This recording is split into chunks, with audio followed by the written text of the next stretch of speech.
প্রধানমন্ত্রী তারেক রহমান একটা কথা বলেছে যে আপনারা যে ষড়যন্ত্রকারী আছে বা যারা এই হাইব্রিডটা যেন দলে ঢুকতে না পারে এবং দলকে প্রতিহত করতে হবে। তবে প্রধানমন্ত্রী তারেক রহমানকে একটা কথা আমি বলতে চাই, সেটা হলো বাংলাদেশের যে রাজনৈতিক চর্চা এবং সেই ব্যক্তি স্বার্থের জায়গায় বাংলাদেশে 5ই আগস্টের পরবর্তীতে যে সময়টা গেছে, তখন যে যার ইচ্ছা মতো করে নিজের স্বার্থে পুনর্বাসন অলরেডি করে ফেলেছে। আপনি যদি দেখেন আমার কথা হিসাব মতে যে 5ই আগস্টের পরে এবং নির্বাচনের পরবর্তীতে যারা প্রকৃতই অপরাধী, সে অপরাধীদের শাস্তি দেওয়া হয়নি।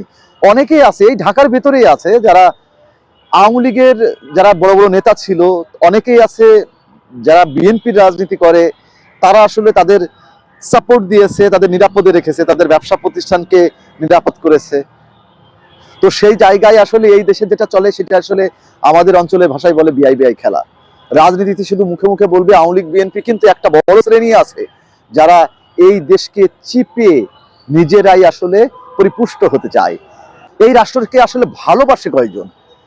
আপনার দুর্নীতি যে একেবারে দূর করে দেওয়া যাবে তা আসলে ব্যাপারটা তা না, দুর্নীতি দূর করা সম্ভব না, কিন্তু সেখানে কি আপনি সেই অপরাধটা করবেন না যে অপরাধটা করলে রাষ্ট্র এবং জনতার উপরে প্রভাব পড়বে। তাহলে আমাদের আসলে অতটুকু সতর্কতা প্রয়োজন। রাষ্ট্রে আমি একবার এক পুলিশ অফিসারকে বলেছিলাম যে একজন সন্ত্রাসী ব্যবসায়ী, আওয়ামী ব্যবসায়ীর কথা, তিনি বলেছিলেন যে তাদের যদি গ্রেপ্তার করি তো বাংলাদেশে তাদের তো অনেক ফ্যাক্টরি আছে, কর্মসংস্থান নষ্ট হবে। আমি বলি যে অপরাধ যদি করে, যে রাষ্ট্রকে ধ্বংস করে দিয়েছে এমন অপরাধীকে কেন আপনারা প্রশ্রয় দেবেন? তার মানে যার টাকা আছে, যার ক্ষমতা আছে, তার কাছে আইন কিছুই না, মানে তাকে বিচারের মুখোমুখি করা যাবে না।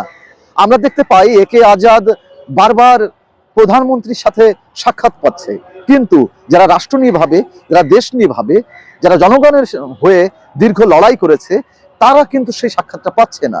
তো এই জায়গাটাই অনেক সময় দেখা যায় যে বড় বড় রাজনীতিবিদদের দরজা সাধারণ মানুষের জন্য অনেক শক্ত থাকে, তাকে এলে খুলতে পারে না, কিন্তু কারো যদি টাকা থাকে তার জন্য হয়ে যায় খুবই সহজ এবং খুবই দুর্বল হয়ে যায় সেই দরজা তারা লাথি মেরে ভেঙেও দিতে পারে।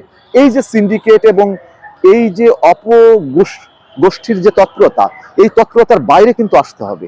যার কারণে এই বাইরে না আসার কারণে আসলে আমরা কোনো কিছু ঠিকঠাক করতে পারছি না।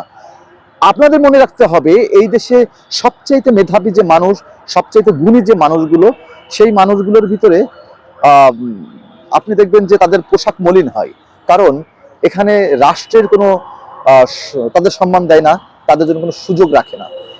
ঠিক তেমনই ঘটনা। তো সার্বিক ব্যাপারগুলো হলো তারেক রহমান একটা ঘোষণা দিয়েছেন এবং বলেছেন যে যারা ষড়যন্ত্রকারী, যারা অপরাধী, তারা যেন দলের ভিতরে ঢুকতে না পারে। কিন্তু আপনার এই কথায় আসলে কিছু হবে না, কারণ এখানে টোটাল সিস্টেমটাই একই রকম হয়ে আছে। তারা প্রত্যেকে নিজেদের স্বার্থেই কাজ করে এবং শুধু নিজেদের কথাই ভাবে। তাহলে কি করতে হবে?